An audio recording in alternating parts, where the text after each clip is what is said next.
إن الحمد لله وحده لا شريك له وأشهد أن محمدا عبده ورسوله أما بعد أعوذ بالله السميع العليم من الشيطان الرجيم من همزه ونفخه ونفثه بسم الله الرحمن الرحيم قل هو الله أحد الله الصمد لم يلد ولم يولد ولم يكن له كفوا أحد.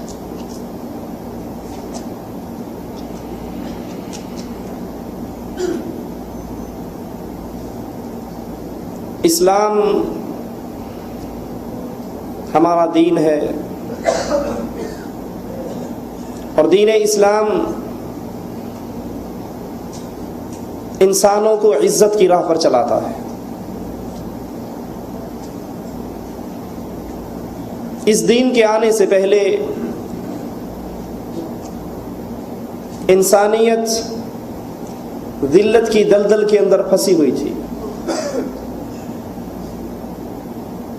انسان اپنے خالق اور مالک کو بھول چکے تھے. اللہ کی مخلوق اللہ عز و جل کو چھوڑ کر اغیار کے دروں پر جھکی ہوئی تھی. اسلام نے ہمیں اپنے رب کا تعارف کروایا. اسلام نے ہمیں عزت کی راہ پہ چلایا. اسلام سے پہلے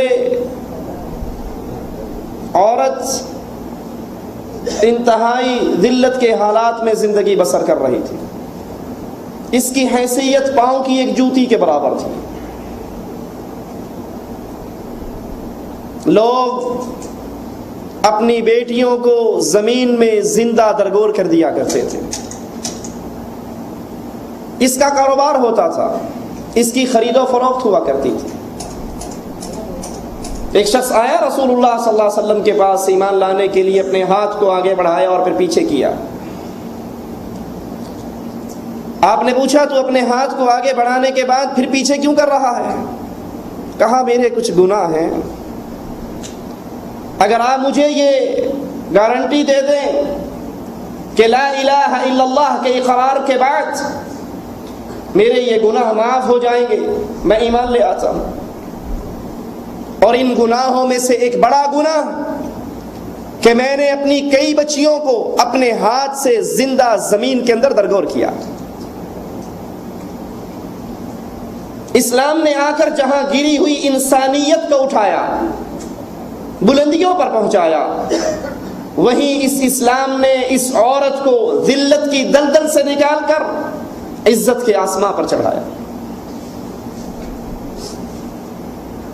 اس کو ماں, بہن, بیٹی, بیوی کے نام سے وہ مقام عطا کیا. سائل آ کر سوال کرتا ہے یا نبی اللہ علیہ الصلوۃ والسلام, مجھ پر سب سے بڑھ کر حق کس کا ہے؟ فرمایا تیری والدہ کا. کہا پھر؟ کہا تیری والدہ کا. کہا پھر؟ کہا تیری والدہ کا. کہا پھر؟ کہا تیرے والد کا. ماں کو یہ مقام کس نے دیا؟ اسلام نے. ماں ایک عورت ہے نا. بیوی کو یہ مقام کس نے دیا کہ آقا علیہ الصلوۃ والسلام فرماتے ہیں ایک شخص ایک درہم فی سبیل اللہ خرچ کرتا ہے, یتیم پہ خرچ کرتا ہے, مسکین پہ کرتا ہے, جہاد پہ کرتا ہے, مختلف دان کے اس کے سامنے سلسلے ہیں, اور وہی ایک درہم اپنے اہل و عیال پہ خرچ کرتا ہے. رب اس کو جو اجر اس درہم کا دیتا ہے جو اس نے بیوی بچوں پہ خرچ کیا ہے, وہ اور کسی درہم کا اسے اجر نہیں ملتا. اسلام نے یہ مقام دیا, اسلام نے یہ شان دی. اسلام ہی نے کہا جس کو 3 بچیوں سے آزمایا جائے وہ ان کی نیک تربیت کرے, نیک خاوند تلاش کرے اور اس کو اگلے گھر میں بیاہ دے, وہ جنت میں محمد رسول اللہ کا ساتھی اور پڑوسی بن جاتا.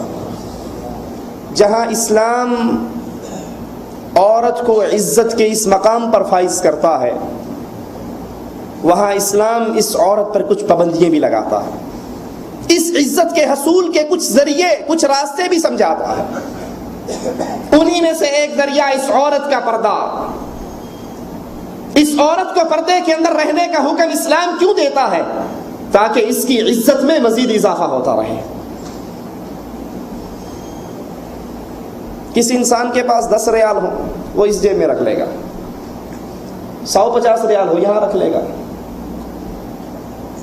500,000 ریال ہو تو وہ جیب کی پاکٹ اس شلوار کی جیب میں رکھے گا, اور اگر 50,000 ریال ہو تو بینک کے اکاؤنٹ میں رکھے گا. جتنی چیز قیمتی ہوتی جائے گی اتنی اس کی حفاظت بڑھتی جائے گی. رسول اللہ صلی اللہ علیہ وسلم نے فرمایا تمہاری دنیا میں سب سے بہترین چیز نیک بیوی, بہترین متاع, بہترین چیز, قیمتی سرمایہ. 50 اور 500 اور 1000 ریال کو تو جیب کے اندر زپ لگا کر لاک میں رکھتے ہو, اور جو دنیا کی سب سے قیمتی چیز ہے اس کو بالکل کھلا لے کر پھرتے ہو. اسلام کا ایک خاصہ جب بھی حکم نازل کرتا ہے ذہن سازی کرتا ہے. شراب کو لے لیجئے, اسلام نے شراب کو ابتدا میں ہی پہلے ہی حکم میں حرام نہیں قرار دیا, ذہن بنایا, اس کی بیماریاں گنوائی اور بالآخر اس کی حرمت کا اعلان کیا. اسی طرح پردہ ہے, اسلام سے پہلے اس کا رواج نہ تھا, اسلام نے اس پردے کے لیے مسلمانوں کا ذہن بنایا. اور یہ پردہ ایک عبادت ہے. جب انسان اللہ کی اطاعت میں, محمد رسول اللہ کی فرما برداری میں اس پردے کو رائج کرتا ہے تو اس عمل پہ اس کو اللہ ثواب عطا کرتا ہے, یہ عبادت میں شمار ہو جاتا ہے. اس پردے کے کرنے سے ملتا کیا ہے؟ آخرت کی کامیابی. وَمَا كَانَ لِمُؤْمِنٍ وَلَا مُؤْمِنَةٍ إِذَا قَضَى اللَّهُ وَرَسُولُهُ أَمْرًا أَن يَكُونَ لَهُمُ الْخِيَرَةُ مِنْ أَمْرِهِمْ. جب اللہ اور اس کا رسول کوئی آرڈر, کوئی فیصلہ جاری کر دے, کسی مومن مرد کے لیے اور مومنہ عورت کے لیے جائز نہیں کہ وہ کہے ٹھیک ہے حدیث میں تو آیا ہے, قرآن حکیم میں آیا ہے, لیکن میرا خیال یہ ہے, میری مرضی یہ ہے, میں یہ چاہتی ہوں. وَمَن يَعْصِ اللَّهَ, اور جو اللہ کی معصیت, اللہ کی نافرمانی کرتا ہے, وَرَسُولَهُ, اور اس کے رسول کی نافرمانی کرتا ہے, نتیجہ کیا نکلتا ہے؟ فَقَدْ ضَلَّ ضَلَالًا بَعِيدًا, وہ دور کی گمراہی میں گر جاتا ہے. یہ پردہ کس کا حکم ہے؟ اللہ عز و جل کا, محمد الرسول اللہ صلی اللہ علیہ وسلم کا. جو اللہ اور اس کے رسول کے حکم پر ایمان لاتا ہے وہ اللہ کی عبادت کر کے اللہ سے اجر پاتا ہے, اور جو رسول اللہ صلی اللہ علیہ وسلم کی اطاعت کر لے, وَمَن يُطِعِ اللَّهَ وَرَسُولَهُ فَقَدْ فَازَ فَوْزًا عَظِيمًا, وہ اللہ کی اور رسول کی اطاعت کر کے کامیاب ہو جاتا ہے, بہت بڑی کامیابی کو پا لیتا ہے. یہ پردے کا پہلا فائدہ.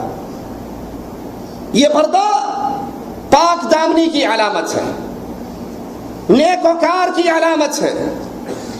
ارشاد ربانی ہے, یا ایھا النبی قل لأزواجك وبناتك ونساء المؤمنين يدنين عليهن من جلابيبهن ذلك أدنى أن يعرفن فلا يؤذين. اے نبی علیہ الصلوۃ والسلام, اپنی بیویوں سے کہیں, اپنی بیٹیوں سے کہیں, مسلمان عورتوں سے کہیں کہ اپنے جلابیب, پردے کی چادر کو اپنے اوپر ڈال لیں. یہ زیادہ قریب ہے کہ وہ پہچانی جائے اور تکلیف نہ دی جائے. تو پاک دامن عورت, پردہ پاک دامنی کی علامت ہے, بے پردگی, بے حیائی کی علامت ہے. میں آپ کو چھوٹی سی مثال دے کے بات کو آگے چلاتا ہوں.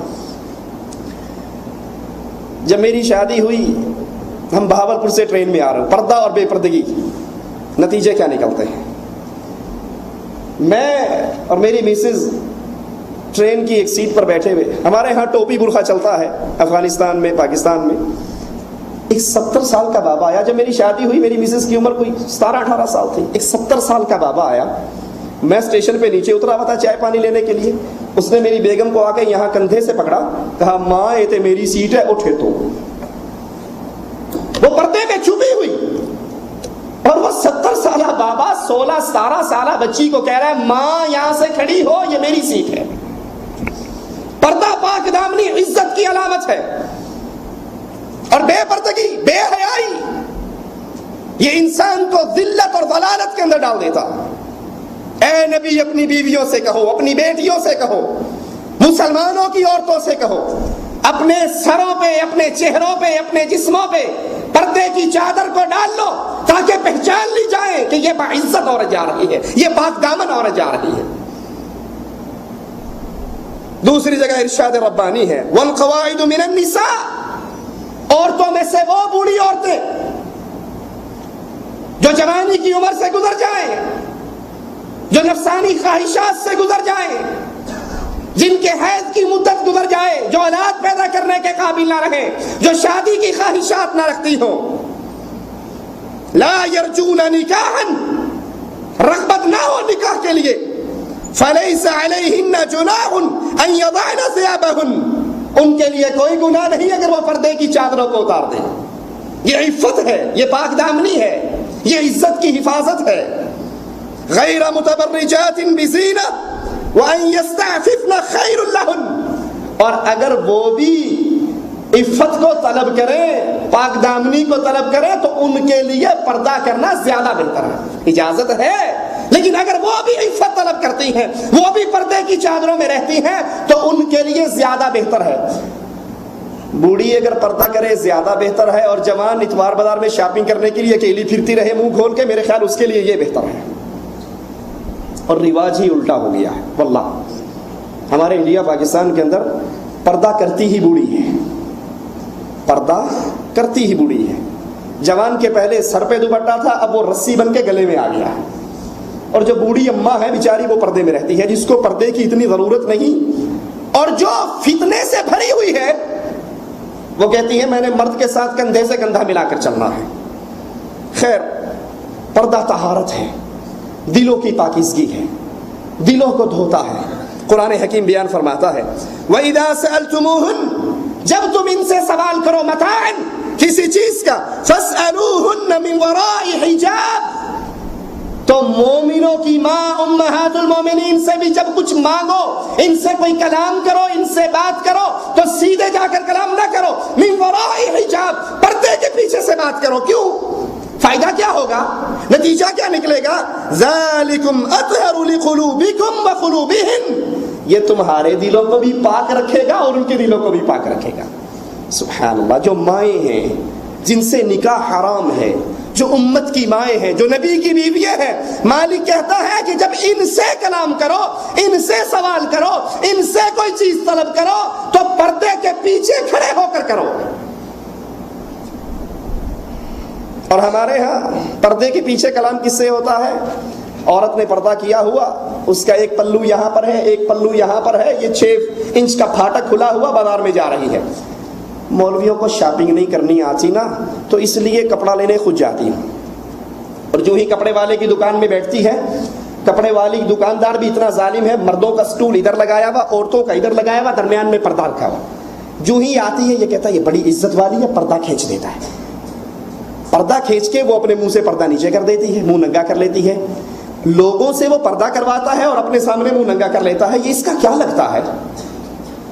مومنوں کی ماں رسول اللہ کی بیویوں کے لیے تو حکم ہے، اور پہلے مخاطب اس آیت کے صحابہ ہیں، اے علی، اے عثمان، طلحہ، زبیر، جب تم اپنی ماں سے سوال کرنے جاؤ، پردے کے پیچھے ٹہر کے سوال کرو۔ اور آج یہ بازار کے اندر نکلی ہے، یہ شاپنگ کرنے نکلی ہے، یہ سامان خریدنے نکلی ہے، یہ ڈیلنگ کر رہی ہے، یہ ریٹ طے کر رہی ہے، اور اپنے چہرے کو کھول کے ان سے کلام کرتی ہے۔ اور مرد نوکروں کی طرح تھیلا پکڑ کے پیچھے کھڑا ہوتا ہے، بیگم صاحب سودا کر لیں گی تو اس نوکر کی تھیلی کے اندر وہ سبزی ڈال دے گا۔ یہ بے غیرتی ہے، یہ اندھیر نگری ہے، یہ اسلام کے اصولوں کو پشت کے پیچھے پھینک دینا ہے۔ عورت کی عزت اسلام کے اصولوں میں ہے، اور جب انسان اسلام کے اصولوں سے چھلانگ لگا کر آگے نکلتا ہے تو عزت کا سایہ اٹھ جاتا ہے۔ اب رسول اللہ صلی اللہ علیہ وسلم کی اصحاب کرام سے بڑھ کر اور کون پاکیزہ دلوں والا، تقوی والا ہے؟ اور قرآن ان کے لیے کہہ رہا ہے تمہارے دلوں کی پاکیزگی بھی پردے میں ہے، اور تمہاری ماؤں کی پاکیزگی بھی پردے کے اندر ہے۔ پردہ ایمان کی دلیل ہے، مومنہ کی دلیل پردہ ہے۔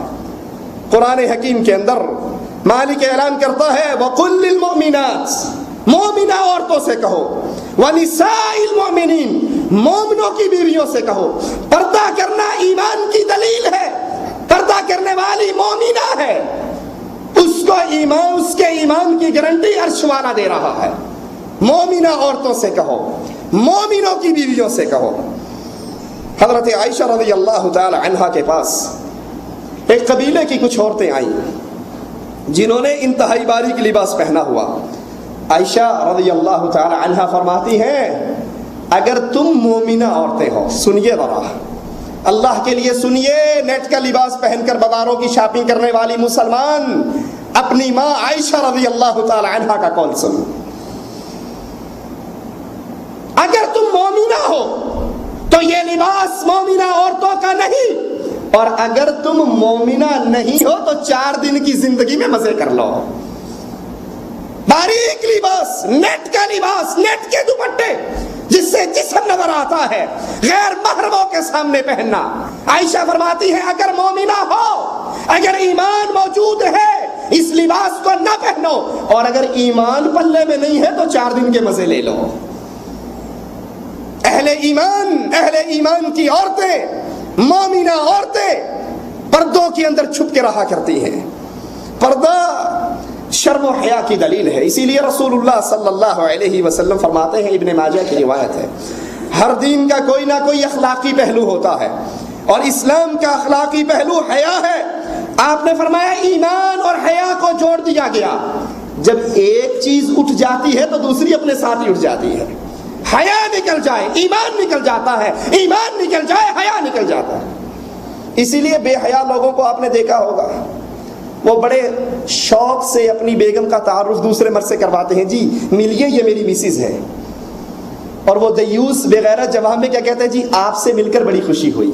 ڈوب کے مر جا، تیرے پلے میں حیا نہیں.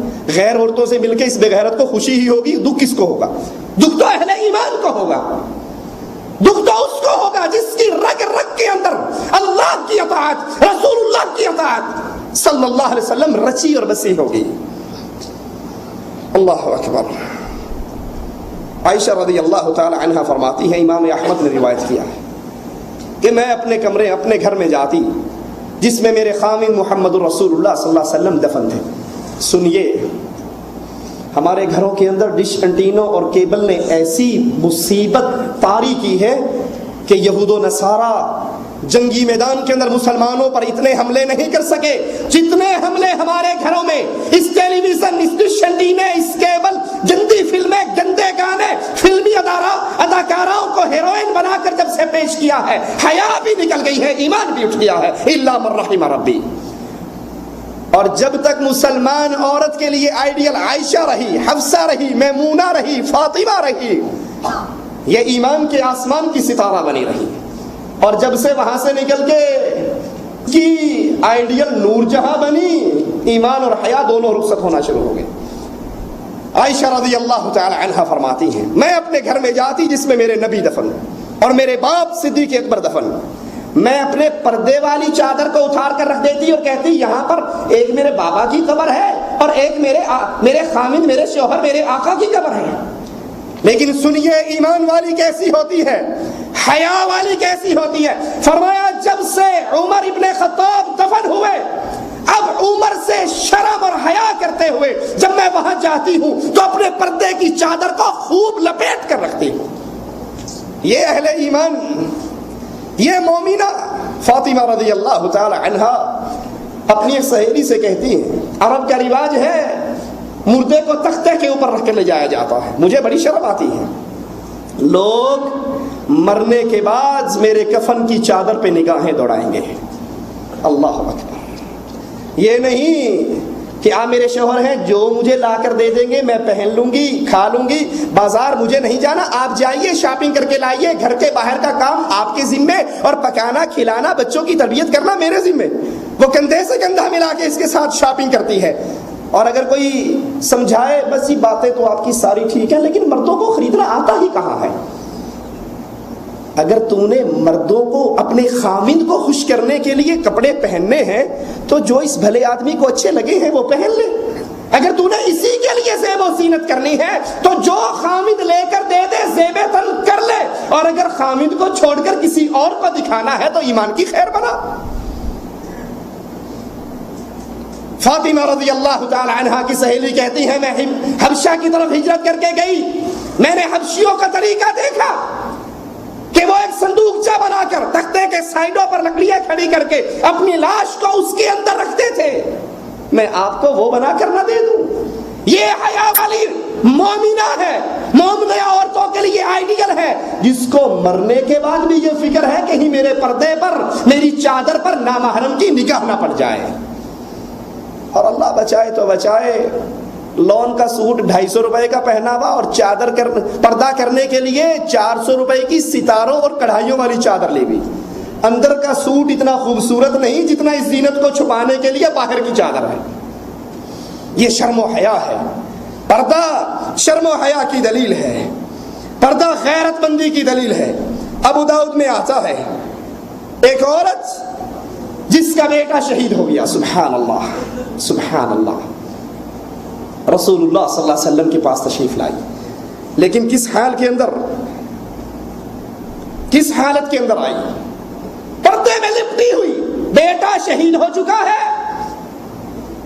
اس شہید بیٹے کے بارے میں معلومات لینے کے لیے آ رہی ہے اور پوری پردے کے اندر چھپی ہوئی چادروں میں لپٹی ہوئی. صحابہ کہتے ہیں کہ عجیب بات ہے، تو اپنے مقتول بیٹے کا سوال کرنے آئی ہے اور پردے کے اندر اس طرح چھپ کر آئی ہے. اے ایمان والی، ذرا اس صحابیہ کے جملے پہ غور کرنا. اے دیور جیٹھ کزنوں سے گپے مار کر خوش ہونے والی، اے بازاروں کے اندر آوارہ پھر کر راضی ہونے والی، اے اپنی مرضی سے خود شاپنگ کے لیے بازار نکلنے والی، خوشبوئیں لگا کر لوگوں کو اپنی طرف توجہ دلوانے والی. رسول اللہ صلی اللہ علیہ وسلم کی صحابیہ کے فرمان پہ غور کرنا. کہا تم مجھ سے سوال کرتے ہو کہ میں اپنے مقتول بیٹے کے بارے میں اطلاع لینے آئی اور باپردہ ہو کر آئی. لوگوں، مجھ پہ بیٹے کی مصیبت آئی ہے کہ وہ شہید ہو گیا، میرا بیٹا قتل ہوا ہے، میری غیرت تو قتل نہیں ہوئی. میرا بیٹا قتل ہوا ہے، میری غیرت زندہ ہے. میں اپنے بیٹے کا سوال کرنے بھی آئی ہوں تو غیرت کی وجہ سے پردے میں چھپ کر آئی ہوں. تو پردہ غیرت مندی کی دلیل ہے، بے پردگی، بے حیائی اور بے غیرتی کی دلیل ہے. اسی لیے علی رضی اللہ عنہ وارضا ایک علاقے کی طرف خط لکھتے ہیں کہ مجھے پتہ لگا ہے تمہاری عورتیں ان بازاروں میں جاتی ہیں جہاں پر اجنبی مرد گھومتے ہیں. تمہاری غیرت کو کیا ہوا؟ اس کا ایمان نہیں جس کی غیرت نہیں. ابن قیم رحمہ اللہ فرماتے ہیں جب دل سے غیرت چلی جاتی ہے تو دین رخصت ہو جاتا ہے. عزت، غیرت، حفاظت. اسی لیے تو رسول اللہ صلی اللہ علیہ وسلم کی حدیث ہے اگر کوئی تمہارے گھر میں جھانکے، اجازت نہ لے، جھانکے، اگر تم اس کی آنکھ کو بھی پھوڑ دیتے ہو تم پر کوئی قصاص نہیں ہے. اسی لیے تو رسول اللہ صلی اللہ علیہ وسلم نے فرمایا من قتل دون عرضه فهو شہید، من قتل دون اہلہ فهو شہید.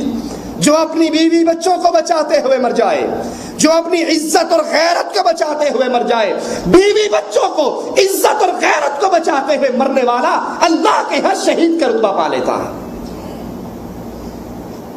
پردہ غیرت مندی کی دلیل، پردہ عزت کی حفاظت کی دلیل. اور یہ پردہ آئیے ذرا اس سے مخاطب ہوتا ہے قرآن حکیم. جب اس کو لاگو کرتا ہے اس اسلوب سے، سب سے پہلے قرآن مومنوں کی ماؤں کو مخاطب کرتا ہے. یا نساء النبی من یأتی منکن بفاحشۃ مبینہ، اے نبی کی بیویوں. سب سے پہلے آئیڈیل رسول اللہ کا گھرانہ ہے نا، تو اللہ یہاں سے لے کر چلا ہے. جب اس گھر کے اندر پاکیزگی ہو جائے گی، یہ عمل رائج ہو جائے گا تو سارے گھروں میں آ جائے گا. جب نبی کی بیویوں کے لیے یہ آرڈر ہوگا، اور کس کی لاڈلی ایسی ہے جو اس قانون سے بچی رہے گی؟ اے مومنوں کی، اے رسول اللہ صلی اللہ علیہ وسلم کی بیویوں، تم میں سے جو کھلی ہوئی بے حیائی کا ارتکاب کرے گی اس کو ڈبل عذاب دیا جائے گا، اور اللہ کے ہاں یہ آسان ہے. دوسری مرتبہ پھر فرمایا یا نساء النبی لستن کاحد من النساء، اے نبی کی بیویوں تم عام عورتوں کی طرح نہیں ہو، تم عام عورتوں کی طرح نہیں ہو. اگر تم اللہ سے ڈرتی رہو فلا تخضعن بالقول، اپنی آواز کے اندر نرمی نہ اختیار کرو. کس کی بیوی کو کہا جا رہا ہے؟ جو مومنوں کی مائیں ہیں، جن سے نکاح حرام ہے. کیا کہا جا رہا ہے؟ اپنے جملوں میں، اپنے کلام میں، اپنی گفتگو میں نرمی نہ کرو. فَيَطْمَعَ الَّذِي فِي قَلْبِهِ مَرَضٌ، جس کے دل کے اندر کوئی بیماری ہے وہ نرم قول سن کر اس کو گرین سگنل سمجھے گا. ہمارے ہاں کیا ہوتا ہے؟ اللہ بچائے تو بچائے، اللہ کی رحمت ہو، وگرنہ دروازے پہ کوئی آتا ہے تو سب سے پہلے بیگم ہی بھاگ کر دیتی. جی کون؟ جی وہ تو آفس گئے ہیں، میں بیٹھک کھولتی ہوں، مجلس میں تشریف رکھیے، چائے بناتی ہوں، ابھی آتے ہی ہوں گے. جس کے دل میں بیماری نہیں ہے وہ اتنی سریلی آواز کو سن کے بیماری خود پیدا کر لے گا. ٹیلی فون کے اوپر گفتگو کیجیے. اور بڑا مشہور جملہ ہے کہ اگر بیوی جتنے نرم انداز میں غیر مردوں سے بات کرتی ہے اپنے خاوند سے بات کر لے تو گھر میں کبھی لڑائی نہ ہو. اور مرد جتنا غیر عورتوں کو دیکھ کر بڑا شریف اور مہذب بنتا ہے، اگر وہ اپنی بیگم کے سامنے اتنا شریف بن جائے تو گھروں میں فساد نہ ہو. جی کون؟ بیٹھیے، آتے ہی ہوں گے. اسے کہو کون؟ کیا بات ہے؟ آپ اس ٹائم پہ ہیں، ابھی گھر نہیں. ایسا جملہ اختیار کیجئے کہ اگر کوئی شیطانیت اس کے اندر موجود ہے تو آپ کی آواز سن کے ہی ختم ہو جائے. یہ کس کو حکم ہے؟ محمد الرسول اللہ صلی اللہ علیہ وسلم کی بیویوں کو. اور ان کے دروازوں پہ آیا کون کرتے تھے؟ میرے نبی کے صحابہ. ادھر عورتیں بھی ایمان کے اندر ٹاپ لسٹ اور ادھر مرد بھی ایمان کے اندر ٹاپ لسٹ. لیکن ان کو کہا جا رہا ہے کہ تم جب بات کرو معروف بات کرو، نرم لوچ انداز میں، نرم گفتگو کے اندر میٹھے جملے استعمال نہ کرو کہ اگر کسی کے دل میں بیماری ہے تو وہ پنپ نہ سکے. مخاطب رسول اللہ کی بیوییں ہیں اور مسئلہ کس کو سمجھایا جا رہا ہے؟ پوری امت کو، پوری امت کو اصول دیا جا رہا ہے. اور جب یہ بات سمجھا دی پھر کہا وَقَرْنَ فِي بِيُوتِكُنَّ، اپنے گھروں میں ٹھہرو، اپنے گھروں میں قیام کرو، اپنی چار دیواری کے اندر پابند رہو. وَلَا تَبَرَّجْنَ تَبَرُّجَ الْجَاهِلِيَّةِ الْأُولَى، اور پہلے جاہلوں کی طرح زیب و زینت کا اظہار نہ کرو، زیب و زینت دکھاتے نہ پھرو. نماز قائم کرو، زکات ادا کرو، اللہ کی اطاعت کرو، رسول اللہ کی اطاعت کرو. انما یرید اللہ، اللہ چاہتا ہے لیذہب عنکم الرجس اہل البیت، اے نبی کی گھر والیوں، اللہ چاہتا ہے کہ گندگی کو تم سے دور کر دے. پردہ، پردہ عزت ہے، حفاظت ہے. بے پردگی نجس ہے، بے پردگی بے حیائی ہے، گندگی ہے. وَيُطَهِّرَكُمْ تَطْهِيرًا، اللہ تمہیں پاک کرنا چاہتا ہے. اسی لیے عبداللہ ابن مسعود فرماتے ہیں عورت نام ہی پردے کا ہے. ہمارے ہاں کیا کہتے ہیں؟ جی یہ بس مولویوں کو تو اور کام ہی کوئی نہیں. اصل پردہ تو دل کا ہوتا ہے. اصل حیا تو آنکھ میں حیا ہونی چاہیے، دل میں حیا ہونی چاہیے. عبداللہ ابن مسعود فرماتے ہیں، ترمذی کی روایت ہے، عورت نام ہی پردے کا، جب یہ اپنے گھر سے نکلتی ہے شیطان اس کو جھانکتا ہے تاکہ فتنے میں مبتلا کرے. اور اللہ کی رحمت کے قریب یہ اس وقت ہوتی ہے جب یہ اپنے گھر کے اندر ہوتی ہے.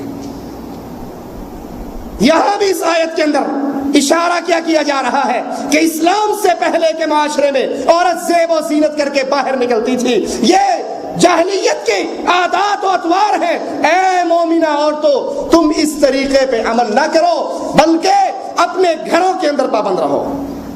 عائشہ رضی اللہ تعالی عنہا جب اس آیت کو پڑھتی وَقَرْنَ فِي بِيُوتِكُنَّ، اتنا روتی آپ کا دوپٹہ آنسوؤں سے تر ہو جاتا. سودا رضی اللہ تعالی عنہا پوچھتی عائشہ تو اپنی دوسری بہنوں کی طرح عمرہ اور حج بار بار کیوں نہیں کرتی؟ جواب میں فرماتی ہیں اللہ کے لیے سوچنا، اگر تم عائشہ رضی اللہ تعالی عنہا کو اپنے لیے آئیڈیل مانتی ہو تو ان کے فرمان پہ غور کرنا. یہ نہیں کہا تم پانڈا کے اندر شاپنگ کرنے کیوں نہیں جاتی، یہ نہیں کہا تم فلاں بازار میں کیوں نہیں جاتی، تم زیور لینے خود کیوں نہیں جاتی، تم کپڑے خریدنے خود کیوں نہیں جاتی، یہ نکھٹو جو لا دیتا ہے صبر کر لیتی، اس کو کہا کرو کہ تو اپنا کام کر، یہ ہمارا کام ہے۔ عائشہ فرماتی ہے سودا نے کہا تو اپنی دوسری بہنوں کی طرح حج اور عمرہ بار بار کیوں نہیں کرتی؟ کہا میں نے ایک مرتبہ حج و عمرہ کر لیا، اب اللہ نے مجھے حکم دیا ہے میں اپنے گھر کے اندر ٹھہری رہوں، میں اپنے گھر میں قرار پکڑوں۔ ماں ہے مومنوں کی، محمد رسول اللہ کی بیوی ہے، مومنوں کی ماں کے لیے آئیڈیل ہے۔ کہتی ہیں میں نے ایک مرتبہ کر لیا، اب اللہ کا میرے لیے حکم ہے میں اپنے گھر میں قرار پکڑوں۔ راوی حدیث کہتے ہیں اللہ کی قسم عائشہ اپنے حجرے کے دروازے سے باہر نہ نکلتی حتیٰ کہ جنازے نے ہی ان کو باہر نکالا۔ اس آیت کے بعد پردے کے بارے میں اللہ عز و جل کا حکم نازل ہوا، جس کے بارے میں عمر ابن خطاب کہتے ہیں میں نے رسول اللہ صلی اللہ علیہ وسلم کو کہا اے اللہ کے نبی علیہ الصلوۃ والسلام، قلت یا رسول اللہ يدخل عليك البر والفاجر، نیک بھی آتا ہے برا بھی آتا ہے آپ کے گھر میں، فلو امرت امہات المؤمنین بالحجاب، مومنوں کی ماؤں کو پردے کا حکم کیوں نہیں دے دیتے؟ فانزل اللہ آیت الحجاب، صحیح بخاری میں یہ روایت موجود ہے۔ میں نے کہا نبی آپ کے گھر میں اچھے برے سب کا آنا جانا لگا رہتا ہے، آپ مومنوں کی ماؤں کو پردے کا حکم کیوں نہیں دے دیتے؟ عمر ابن خطاب نے یہ کلام کیا، عرش والے نے پردے کی آیات اتار دی، یا ایھا الذین آمنوا لا تدخلوا بیوت النبی، اے ایمان والو نبی کے گھر کے اندر داخل نہ ہو، الا ان یؤذن لکم الی طعام، جب تک نبی تمہیں کھانے کی دعوت خود نہ دے دے۔ گھر میں بیٹھ کر کھانا پکنے کا انتظار نہ کرو، بلکہ جب بلایا جائے تو جاؤ، اور کھا چکو تو فوراً اٹھ کے نکل آؤ، وہاں باتیں کرنے کے لیے نہ بیٹھو۔ ان ذالکم کان یؤذی النبی، یہ نبی کو تکلیف دیتا ہے، نبی تمہیں یہ کہتے ہوئے شرم محسوس کرتے ہیں، اور اللہ حق بات کو بیان کرنے میں نہیں شرماتا۔ اور جب تم وَإِذَا سَأَلْتُمُوهُنَّ مَتَاعًا فَاسْأَلُوهُنَّ مِنْ وَرَاءِ حِجَابٍ، اپنی ماں سے کوئی چیز طلب کرو تو ان سے طلب کرتے ہوئے پردے کے پیچھے ٹھہر کے طلب کرو، پردے کے پیچھے رہو۔ نتیجہ کیا نکلے گا؟ ذالکم اطہر لقلوبکم، تمہارے دلوں کے لیے پاکیزگی اسی میں ہے، وقلوبہم، اور ان کے دلوں کے اندر بھی پاکیزگی اسی کے اندر ہے۔ اللہ عز و جل بیان فرماتا ہے لا جناح علیہن فی آبائہن ولا ابنائہن ولا اخوانہن ولا ابناء اخوانہن ولا ابناء اخواتہن، کس کے لیے کس کے سامنے پردہ کھول سکتی ہیں؟ تو قرآن کہتا ہے ان عورتوں پہ کوئی گناہ نہیں، اپنے باپوں کے سامنے، اپنے بیٹوں کے سامنے، اپنے بھائیوں کے سامنے، اپنے بھتیجوں کے سامنے، اپنے بھانجوں کے سامنے، اپنی میل کی عورتوں کے سامنے، اور اپنی ملکیت کے ماتحت لونڈی غلاموں کے سامنے۔ اور اے عورتوں تم اللہ سے ڈرتی رہو، یقیناً اللہ ہر چیز پہ گواہ ہے۔ ان کے سامنے آ سکتی ہو، بھائی کے سامنے، باپ کے سامنے، بھتیجے کے سامنے، بھانجے کے سامنے۔ اور یہاں پہ غور کرنا، بھتیجے سے مراد عورت کا بھتیجا، خامد کا بھتیجا نہیں، خامد کا بھانجا نہیں، کیونکہ چچی اور مامی اصول موٹا سا اپنے ذہنوں میں بٹھا لے، کس سے پردہ کرے کس سے نہ کرے۔ جس سے نکاح ہو سکتا ہے اس سے پردہ ہے، جس سے نکاح ہو سکتا ہے اس سے پردہ ہے، اور جس سے نکاح نہیں ہو سکتا اس سے پردہ۔ ایک مولوی صاحب کہنے لگے کہ دیور سے بھی پردہ، بھابھی سے بھی پردہ نہیں ہے۔ ہم نے پوچھا صاحب کیوں؟ کہا بھابھی بھائی کی بیوی ہے نا، بھائی کی، تو وہ بھائی کے نکاح میں ہے، تمہاری تو اسے شادی ہو نہیں سکتی، اس لیے اس سے بھی کوئی پردہ نہیں، قرآن کہتا۔ ہم نے کہا صاحب اگر آپ کے اس اصول کو مان لیا جائے تو پھر صرف کنواریوں سے پردہ رہ جائے گا، شادی شدہ کسی سے پردہ نہیں ہوگا۔ بندہ رو کے پوچھے ہاں تیری شادی تو نہیں ہوئی؟ اگر وہ کہے نہیں ہوئی تو کہا پردہ کر، شادی ہوئی بھی ہے تو خلاص تو کسی نہ کسی کے نکاح میں تو ہے، اس سے یہ مراد نہیں۔ اس سے باپ سے کسی حال میں شادی نہیں ہو سکتی، باپ سے، بیٹے سے، بھائی سے، سگے بھتیجے سے، سگے بھانجے سے، ان سے کسی حال میں نکاح نہیں ہو سکتا، اور جس سے نکاح نہیں اس سے پردہ نہیں۔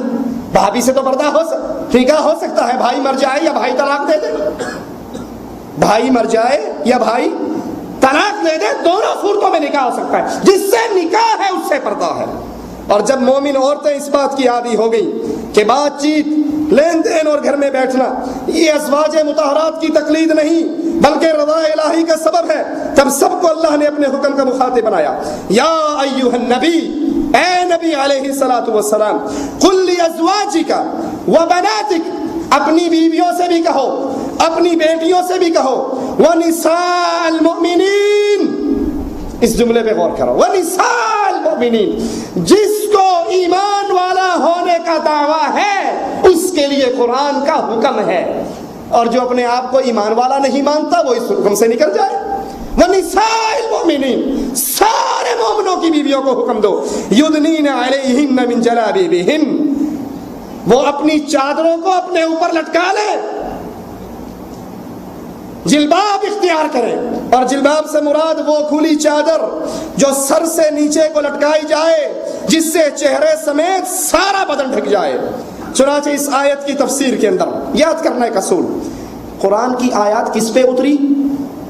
محمد رسول اللہ صلی اللہ علیہ وسلم نے۔ اس کی سب سے بہترین تفسیر کس نے سمجھی؟ نبی سے، نبی کے صحابہ نے سمجھی۔ تو اس قرآن کی آیت پہ پریکٹیکل لائف میں جنہوں نے عمل کیا وہی اس کا مطلوب ہے۔ عبداللہ ابن عباس رضی اللہ عنہما ترجمان القرآن، وہ فرماتے ہیں کہ مومنوں کی عورتوں کو حکم دیا گیا جب وہ کسی ضرورت کے لیے مجبوری کی حالت میں اپنے گھر سے نکلے تو سر کے اوپر سے اپنی چادریں لٹکا کر اپنے چہروں کو ڈھانپ لیا کریں، اور صرف ایک آنکھ ننگی رکھیں، ایک آنکھ، اور وہ بھی کیوں ننگی رکھیں؟ تاکہ گر نہ جائیں، انہیں راستہ نظر آئے، راستہ دیکھنے کے لیے۔ یہاں پہ کئی حضرات کہتے ہیں جی قرآن و حدیث میں چہرے کے پردے کی کوئی ایک دلیل بھی نہیں، تو یہ دلیل کہاں سے آئی؟ یہ عبداللہ ابن عباس ہیں جن کے لیے رسول اللہ صلی اللہ علیہ وسلم دعا کرتے ہیں، اللہ عبداللہ کو دین کی سمجھ عطا کر۔ مفسر قرآن، جب مومنوں کے لیے پردے کا حکم نازل ہوا، ان کے لیے آرڈر ہے اپنے سر سے اپنی چادروں کو لٹکائیں۔ جب سر سے چادر لٹکائیں گی، میرے خیال یہاں پہ سوراخ کر لیں بڑا سارا، ایسے ہی کریں نا چہرہ کھولنے کے لیے۔ جب سر سے چادر لٹکے گی تو منہ پر آئے گی یا نہیں آئے گی؟ پورے چہرے کو چھپائیں، پورے چہرے کو ڈھانپیں، ایک آنکھ کو کھول کے رکھیں۔ یہ نہیں کہ ایک پلو یہاں پہ اور دوسرا پلو یہاں پہ، یہ ڈرامہ کر کے چل رہی، کسی نے نہیں دیکھنا تب بھی دیکھنا بھی یہ کیا جا رہا ہے۔ پردے کا مقصد کیا ہے؟ پردے کا مقصد کیا ہے کہ کوئی دیکھنے والا ساڑھے کام دی نہیں، نظر اٹھے ہی نہ۔ واللہ میں میٹرک میں پڑھتا تھا، وہ ایک دم ہمشیرہ کو لے کر جا رہا، تو میری بس کے اندر ہم بیٹھے تو ہمشیرہ نے وہی ٹوپی برقع پہنا تھا، میں ساتھ بیٹھا تھا۔ اس وقت ہمشیرہ کی عمر 18 19 20 سال، اور ہمارے سامنے والی سیٹ پر ایک بی بی بیٹھی۔ میں اللہ سے ڈر کے کہتا ہوں شاید اس کے منہ میں دانت نہیں ہوں گے، لیکن اس نے ادھر سے بھی تھوڑا سا لال کیا ہوا، اور ایک پھاٹک یہاں پر اور ایک یہاں پہ، یہ پورا ٹرین کا پھاٹک کھلا ہوا ہے، فتنے آ رہے ہیں جا رہے ہیں۔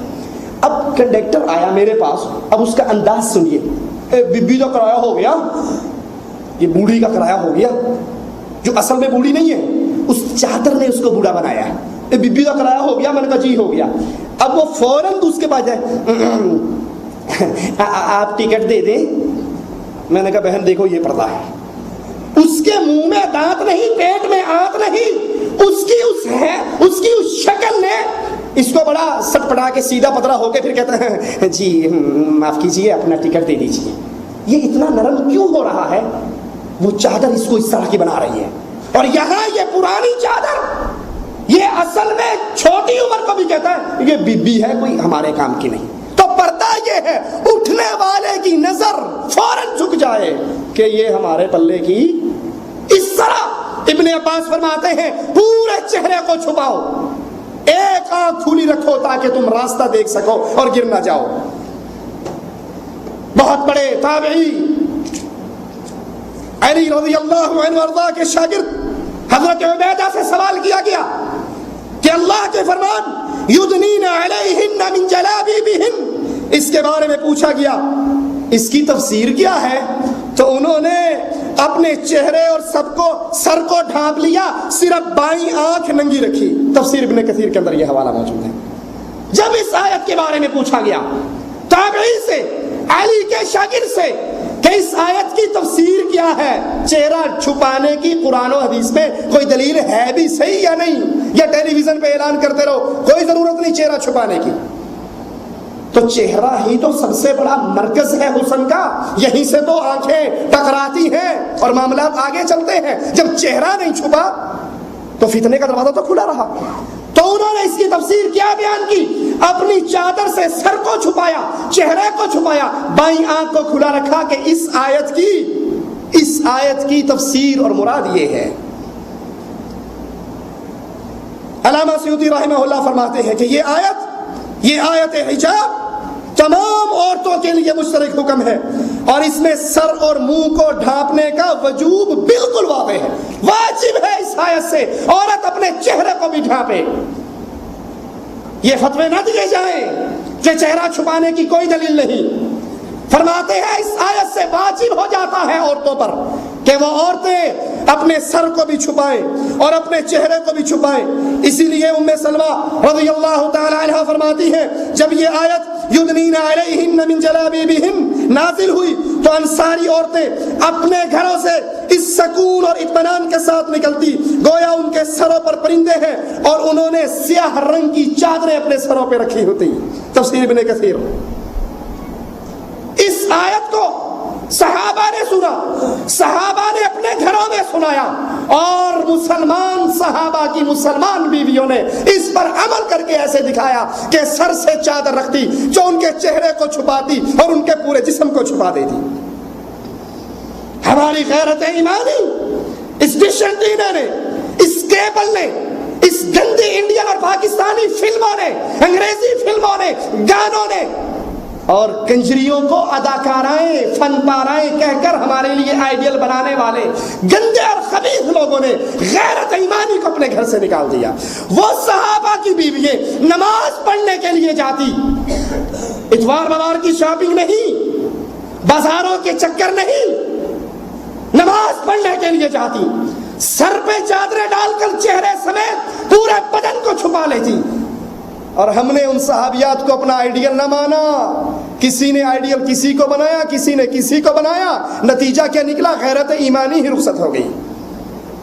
پہلے پردہ گیا، پھر دوپٹہ گیا، اب وہ دوپٹے سے گلے میں آ گیا، اب دوپٹہ گلے سے بھی گیا، بازو میں سکڑنی شروع ہو گئی، یہ یہاں سے چڑھتی چڑھتی چڑھتی یہاں آ گئی.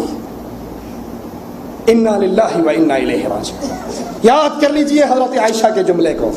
فرماتی ہے اگر تم مومنہ ہو یہ لباس مومنہ عورتوں کا نہیں ہے، اور اگر یہ لباس پہننے والی ہو تمہیں اسلام سے تعلق نہیں ہے، 4 دن کی زندگی مزے کر لو، پھر قیامت کا دن ہوگا، پھر اللہ کے دربار میں پیشی ہوگی، اور وہاں پر فیصلہ محمد الرسول اللہ صلی اللہ علیہ وسلم کی سیرت کے اوپر ہوگا.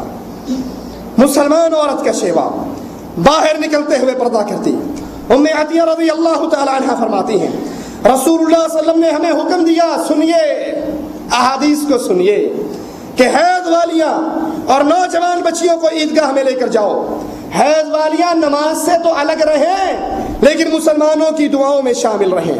ان عورتوں کو پہلی فکر اپنی عزت اور غیرت کی ہوا کرتی تھی، پہلی فکر پردے کی ہوا کرتی تھی. یہ آوازہ سنتے ہی ایک عورت نے رسول اللہ صلی اللہ علیہ وسلم سے کہا اے اللہ کے نبی وَإِحْدَانَا لَا يَكُونُ لَهَا جِلْبَابٌ، اگر ہم میں سے کسی کے پاس جلباب نہ ہو جس کو سر پہ ڈال کے پورے جسم کو چھپا لے، پھر کیا کرے؟ قَالَ لِتُلْبِسَهَا أُخْتُهَا مِنْ جِلْبَابِهَا، وہ اپنی کسی بہن سے چادر کو ادھار لے کر جائے لیکن بے پردہ عیدگاہ میں بھی نہ جائے، بے پردہ عیدگاہ میں بھی نہ جائے. تو شادی حال میں جا سکتی ہے میرا خیال ہے، خوشبوؤں سے مزین ہو کر, میک اپ سے مزین ہو کر, پاؤں کے اندر پائل کی چھنکاریں بلند کرتی ہوئی. یاد کر لیجئے رسول اللہ صلی اللہ علیہ وسلم نے فرمایا تھا, میں نے جہنم رب نے مجھے دکھائی, میں نے کثرت جہنم کے اندر عورتوں کی دیکھی. رسول اللہ صلی اللہ علیہ وسلم نے فرمایا کہ عورت اپنے گھر سے نکلتی ہے خوشبوئیں لگا کر, خوشبوئیں لگا کر. اور معاف کرنا کہنے دیجئے, یہ بیچاریوں کو میک اپ نصیب ہی تب ہوتا ہے جب کسی کو ملنے جانا ہو.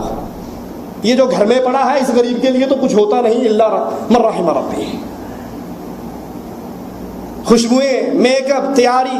اسے کہہ دو نا جی چلیے آج فلاں کے گھر ہماری دعوت ہے, اگر 10 منٹ پہلے بتا دو تو ضرور گھر میں بلوا ہو جائے گا. آپ نے 10 منٹ پہلے بتایا, میں تیاری نہیں ہو سکی, میں نے زیور نہیں پہنا, میں نے میک اپ نہیں کیا, میں نے. اللہ کی بندی یہ ساری زینتیں تو اس خامند کے لیے ہیں.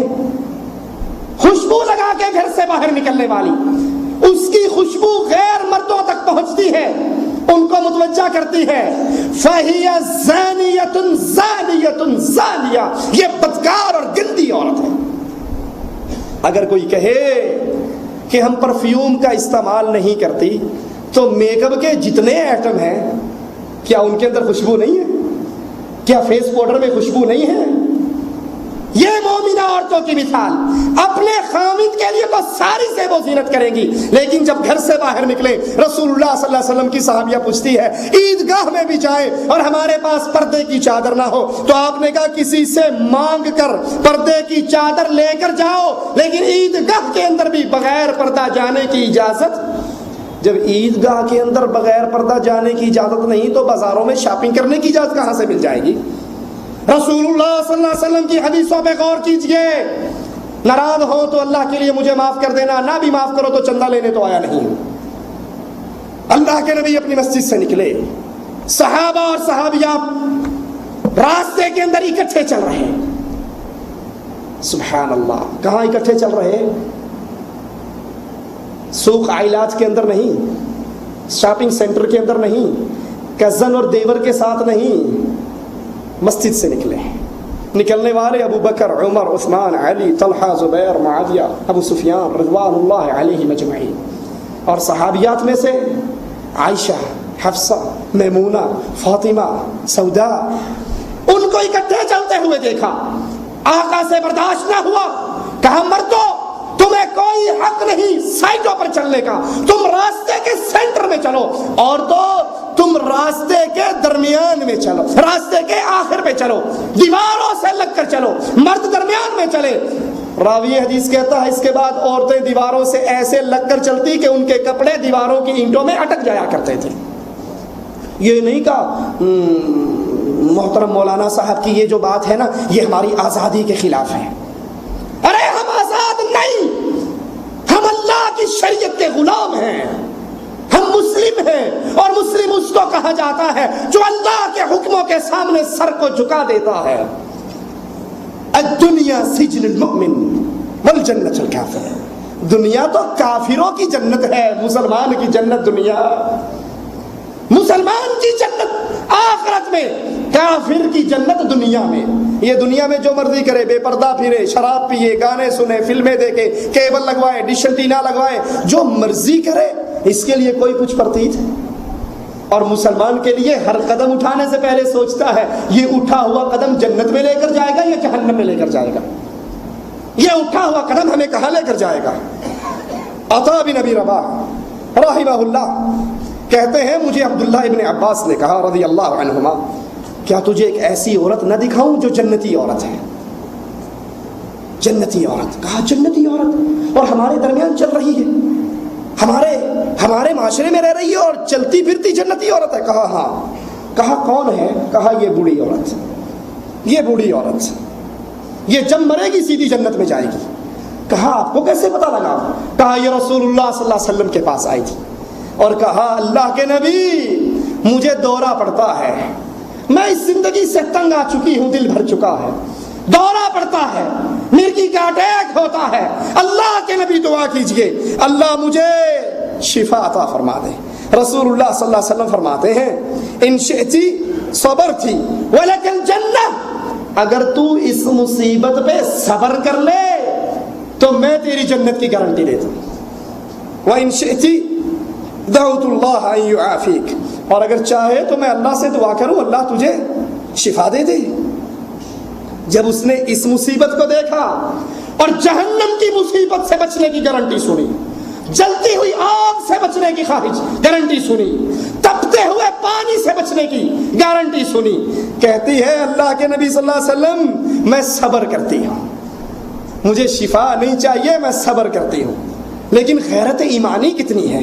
اگلا جملہ سنیے، اے اللہ کے نبی میں مرگی کے دورے پہ تو صبر کر لوں گی، لیکن ایک دعا ضرور کیجئے، جب مجھ پہ یہ اٹیک ہوتا ہے میرا پردہ کھل جاتا ہے، میں بیماری برداشت کر سکتی ہوں، بے پردگی برداشت نہیں کر سکتی. دعا کیجئے اللہ جب مجھ پہ یہ دوبارہ حملہ ہو میرا پردہ نہ کھلے، میں بیماری برداشت کر سکتی ہوں، بے پردگی برداشت، بیماری کی حالت میں، بیماری کی صورت میں. یہاں کپڑے کی شاپنگ نہیں یا سونے کے زیورات خریدنے کی شاپنگ نہیں کہ میں دکان میں جا کے چہرہ نیچے کر لوں اور اس سے نرم لہجے میں گفتگو کروں، دیکھو آپ 400 ریال کا لائے تھے اور میں 300 ریال میں لے آئی. جب تو اس سے بیٹھ کے گپے مارے گی، چہرے کی زیارت کروائے گی تو ریٹ تو اپنے آپ ڈاؤن ہو جائے گا، کیونکہ تو نے اپنی عزت کا جنازہ نکالا ہے. یہاں بیماری کے اندر، دکھ اور پریشانی کے اندر سوال کرتی ہے بیماری پہ صبر کروں گی لیکن بے پردگی پہ صبر نہیں ہوتا. دعا کیجئے اللہ بے پردگی سے نجات دے دے. رسول اللہ صلی اللہ علیہ وسلم نے دعا کی تاکہ اس عورت کا پردہ برقرار رہے. بخاری مسلم کی روایت. پردے کے بارے میں قرآن حکیم کی اس آیت پہ غور کیجئے، سورۃ نور ہے. وَقُلْ لِلْمُؤْمِنَاتِ، اے نبی علیہ الصلوۃ والسلام مسلمان عورتوں سے کہہ دو وہ اپنی نگاہوں کو نیچا رکھیں، وَيَحْفَظْنَ فُرُوجَهُنَّ، اپنی عزت و شرمگاہ کی حفاظت کریں، وَلَا يُبْدِينَ زِينَتَهُنَّ إِلَّا مَا ظَهَرَ مِنْهَا، اور اپنی زینت کو کسی کے سامنے ظاہر نہ کرے، ہاں جو اپنے آپ ظاہر ہو جائے.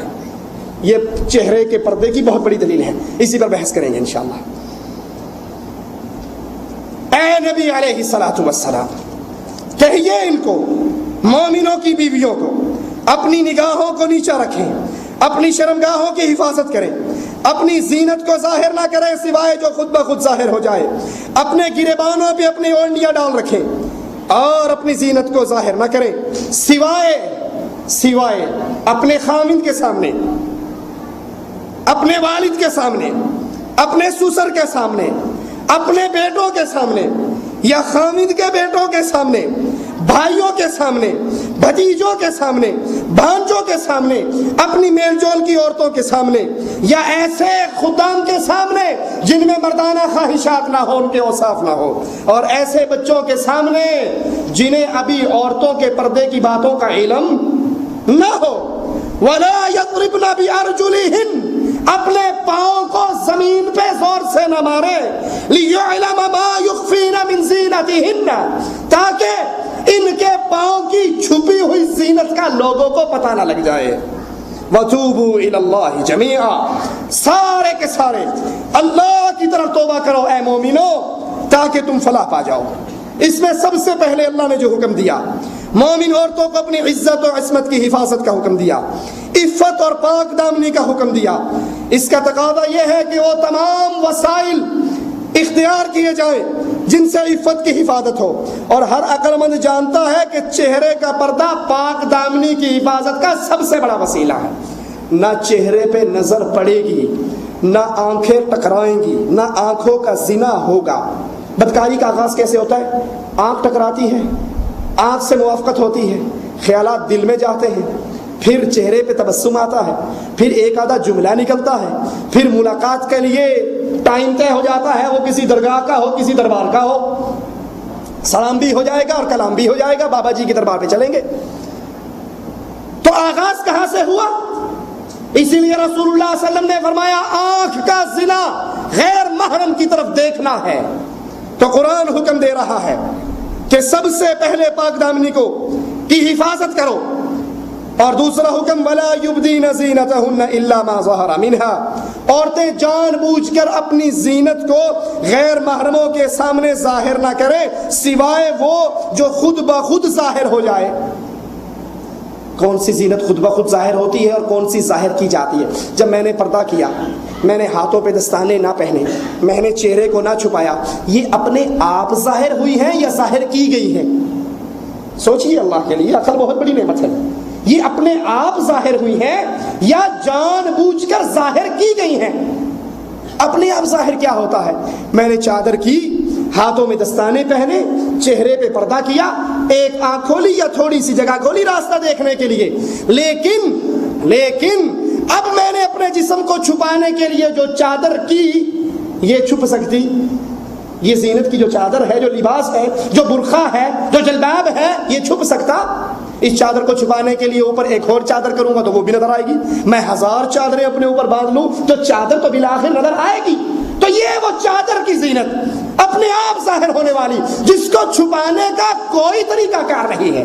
لیکن ہاتھوں کو تو چھپانے کا طریقہ کار ہے دستانے پہن کر، چہرے کو تو چھپانے کا طریقہ ہے جلباب پہن کر، لیکن جو اوپر کی زینت ہے اس کو چھپانے کا کوئی طریقہ نہیں۔ تو یہاں چہرے اور ہاتھوں کو چھپانے کا حکم ہے، لیکن جو زینت اپنے آپ ظاہر ہو جائے، جس چادر سے پردہ کیا جائے، وہ اپنے آپ ظاہر ہے، اس کو جتنا بھی چھپانا چاہو وہ لوگوں کو نظر آئے گا یہ کالے برقعے میں کوئی اور جا رہی ہے۔ تو یہ اس آیت سے مراد ہے۔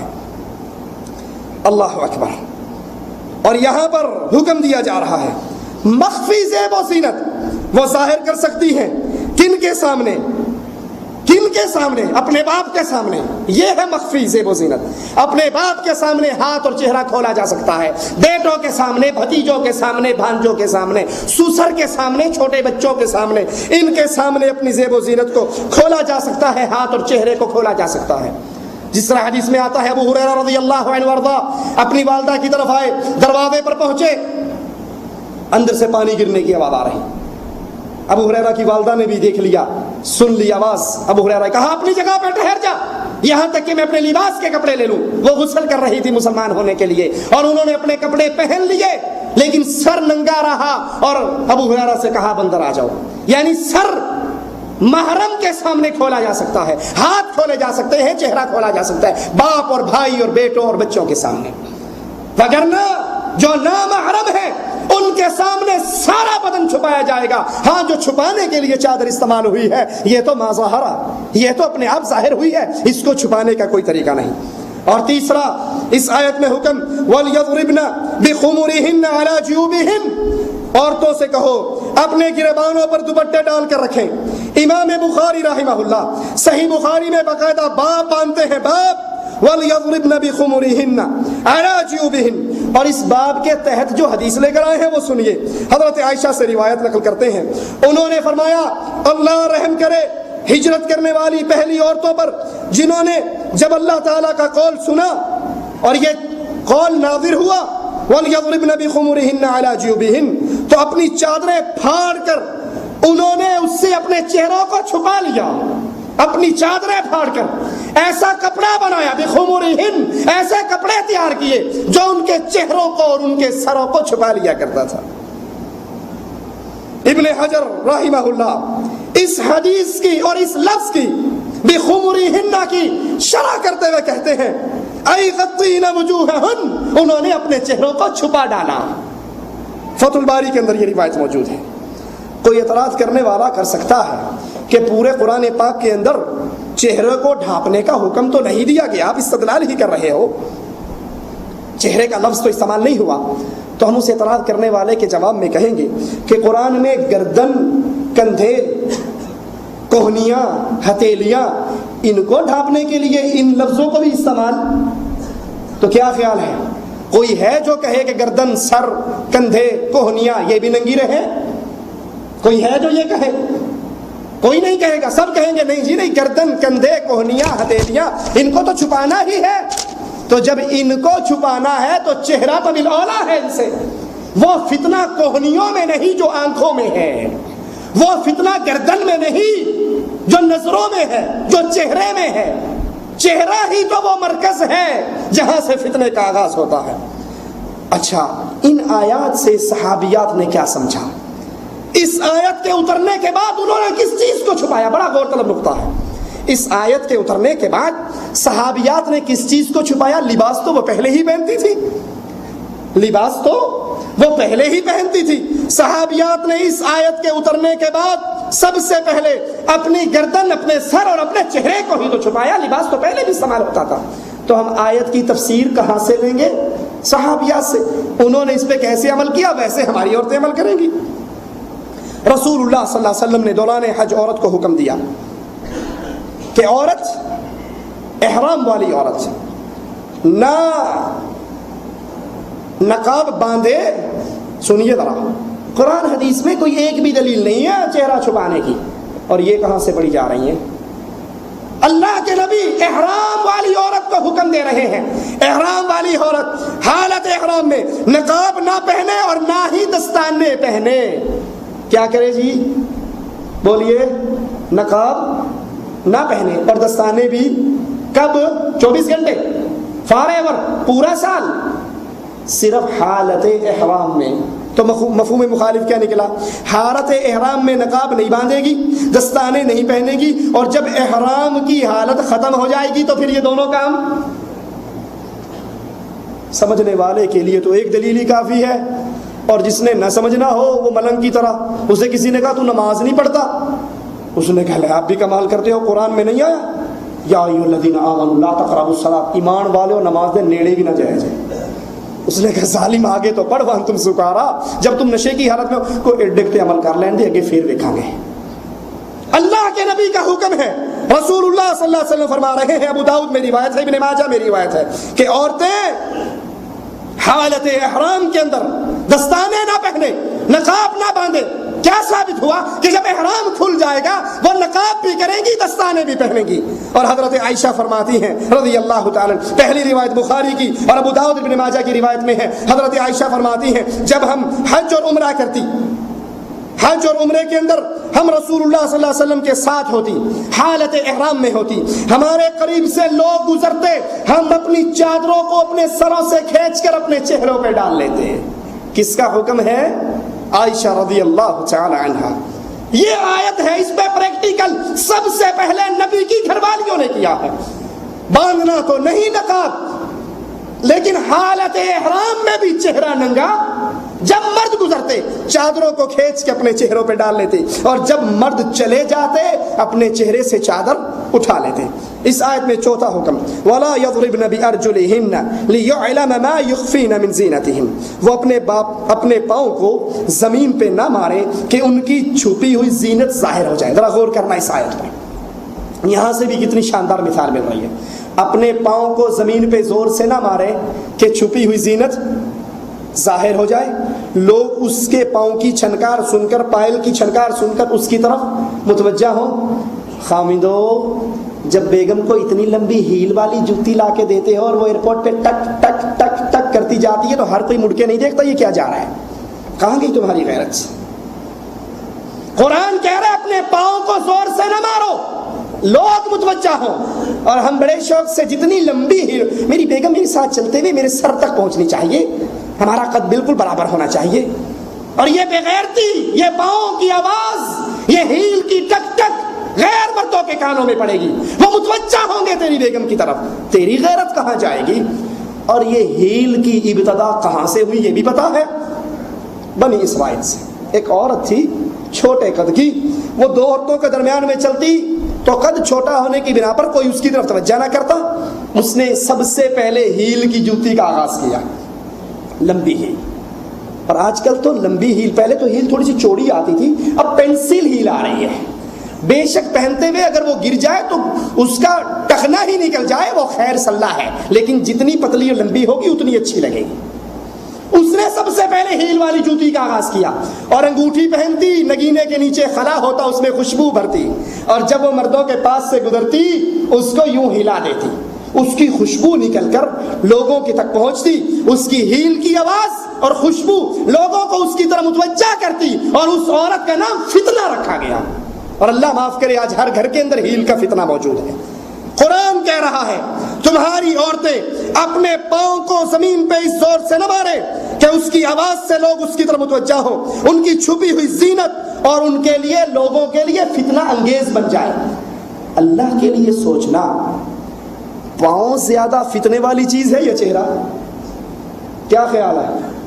پاؤں زیادہ فتنے والی چیز ہے یا چہرہ؟ کسی عورت کا آپ شادی کرنا چاہو، چہرہ اس کا بہت خوبصورت ہو لیکن اس کی ایڑیاں پھٹی ہوئی ہو، پاؤں اس کے بدصورت ہو، کیا خیال ہے اس پاؤں کی وجہ سے رشتہ چھوڑ دو گے؟ ارے کبھی کسی نے تعارف کرواتے ہوئے یہ کہا میرے محبوب کے پاؤں بڑے اچھے ہیں، کہا کسی نے؟ میرے محبوب کے گٹیاں دا کی کہنا کبھی کہا؟ جو کہتا ہے میرے محبوب کا چہرہ پھول کی طرح ہے، اس کا چہرہ چاند کی طرح، اس چہرے کی تعریف ہوتی ہے۔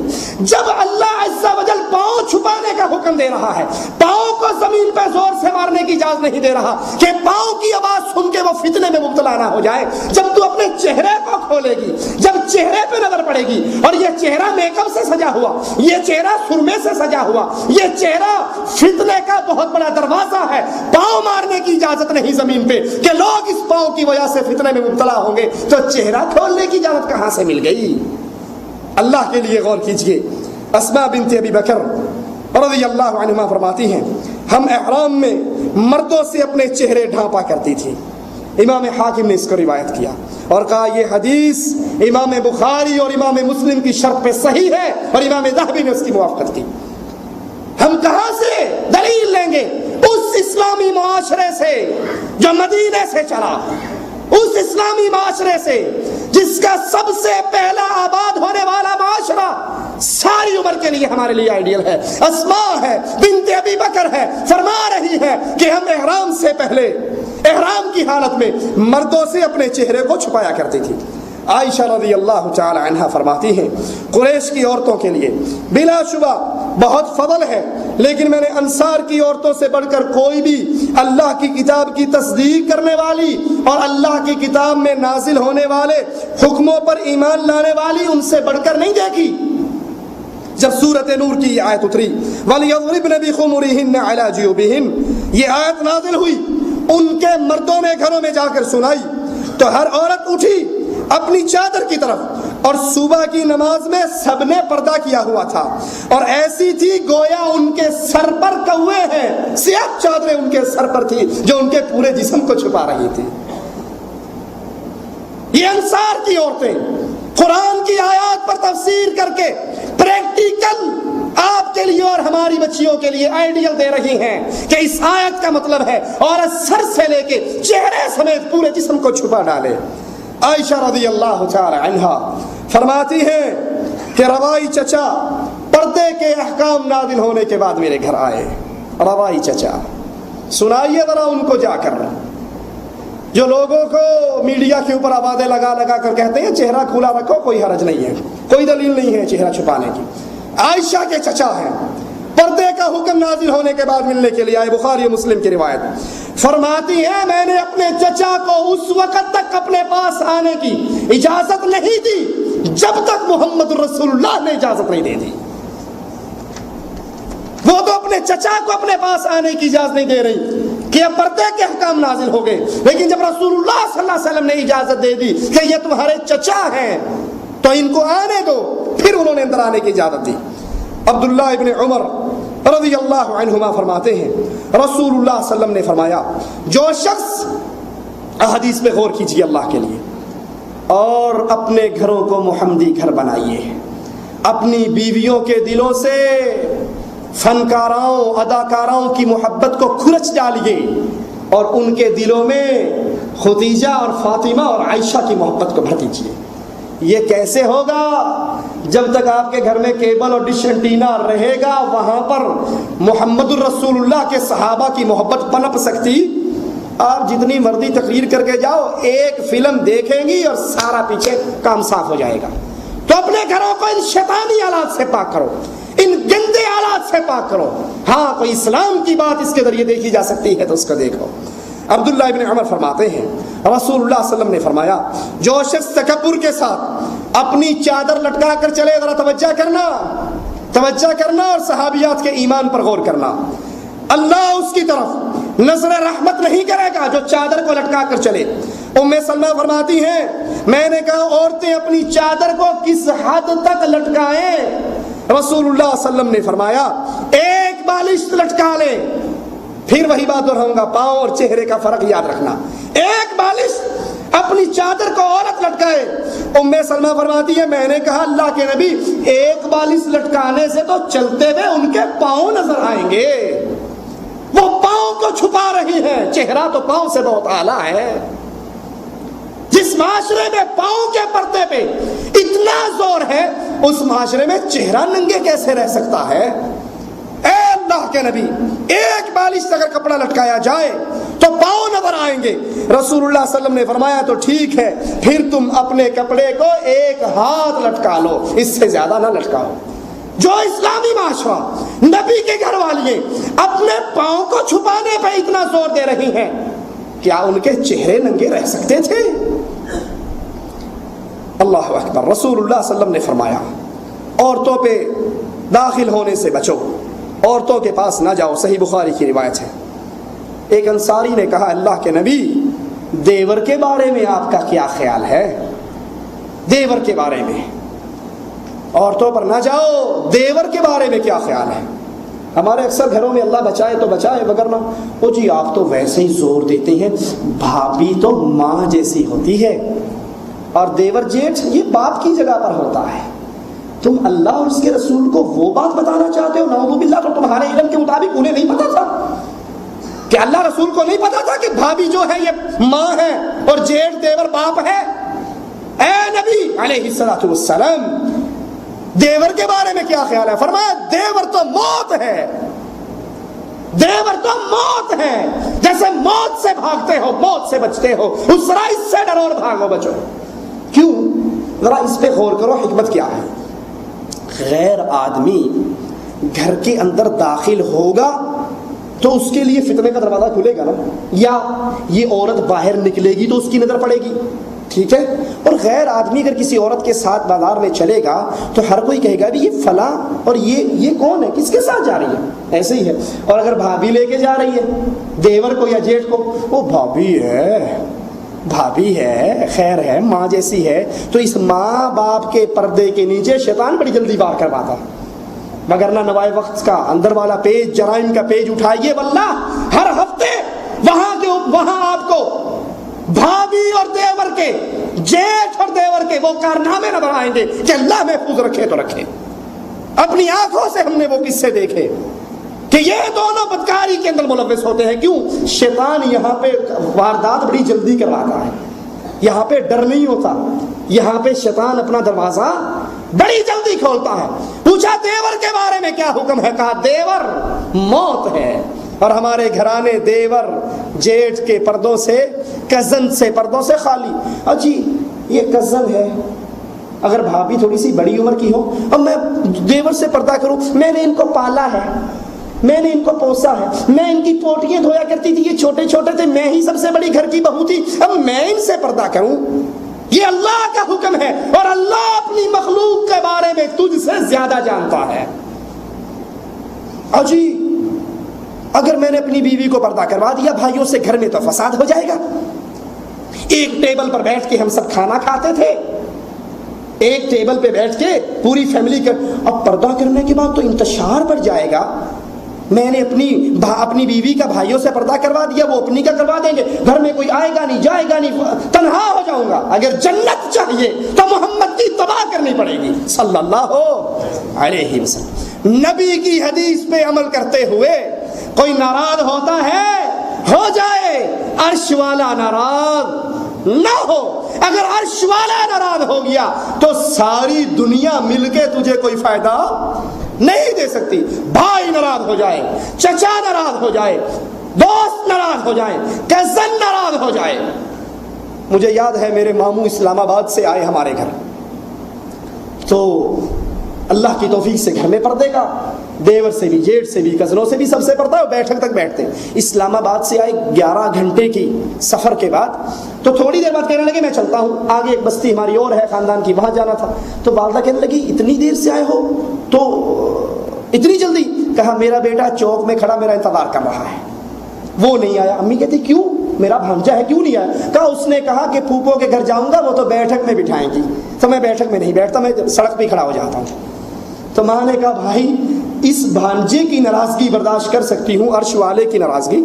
اپنے گھروں میں انقلاب لائیے, اپنے گھروں کو تبدیل کیجئے, بھابھی کا دیور سے پردہ کروائیے, جیٹھ سے پردہ کروائیے, کزنوں سے پردہ کروائیے. جس سے نکاح ہو سکتا ہے وہ آپ کی بہنوں, بچیوں, بیٹیوں کے ساتھ بیٹھ کے گپے نہ مارے. انقلاب لائیے کہ یہ گھر محمد رسول اللہ کے ماننے والوں کا گھر ہے صلی اللہ علیہ وسلم. رسول اللہ صلی اللہ علیہ وسلم فرماتے ہیں جب تم میں سے کوئی عورت کسی عورت سے کوئی شخص منگنی کرنا چاہے, غور کیجئے حدیث پہ, چہرے کے پردے کی دلیل, تو وہ اگر قدرت رکھتا ہو تو اس کی اس چیز کو دیکھ لے جس کو دیکھنے سے اس کی نکاح کی طرف اسے رغبت ہو.